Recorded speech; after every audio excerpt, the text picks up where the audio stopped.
In the past months, Russia's resources and economic power have been put to the test.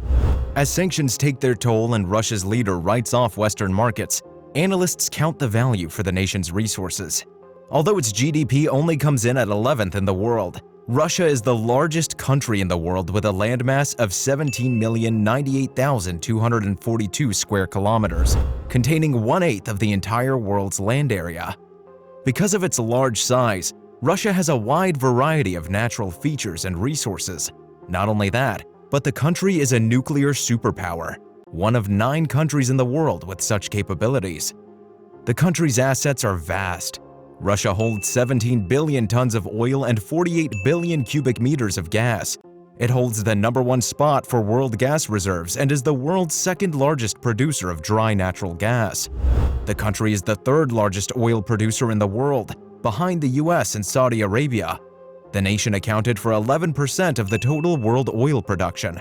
Extensive pipeline systems link production sites to all regions of the country, the neighboring former Soviet republics, across the western frontier, and numerous European countries.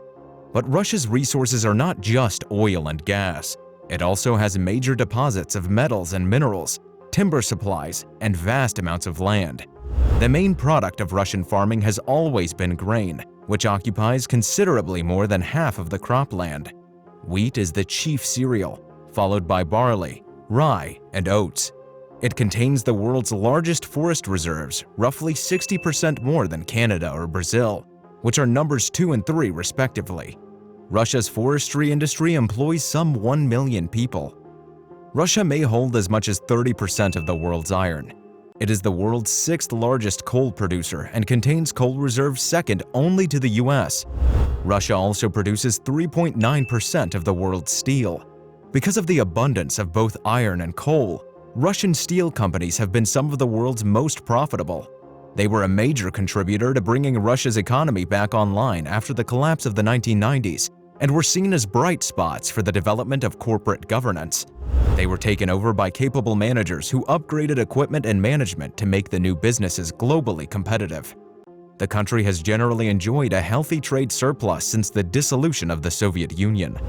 Russia's machine-building industry provides most of the country's needs, including steam boilers and turbines, electric generators, grain combines, automobiles, and electric locomotives, and it fills much of its demand for shipbuilding, consumer durables, machine tools, and instruments. Russia's factories also produce armaments, including tanks, jet fighters, and rockets, which are sold to many countries and contribute significantly to Russia's export income.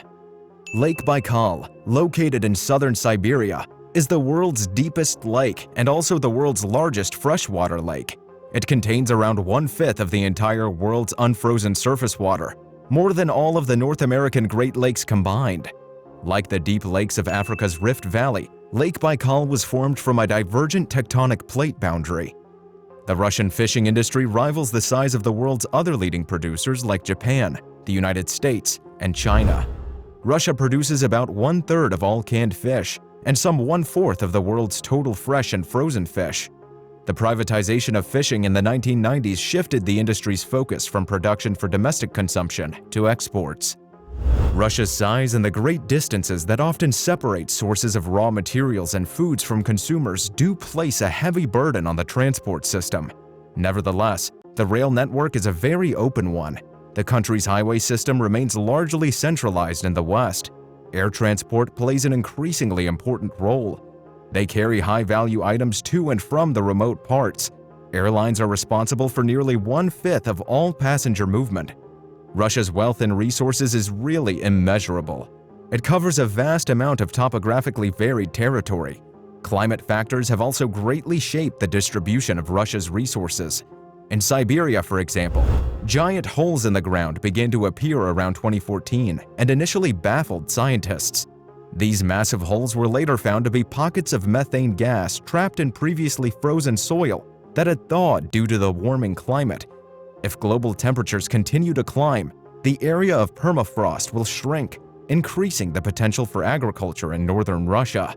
New oil and gas reserves that were previously trapped under frozen soil could likewise become available. Don't forget to leave a like and subscribe for more. World of Finance TV has videos every Monday and Friday.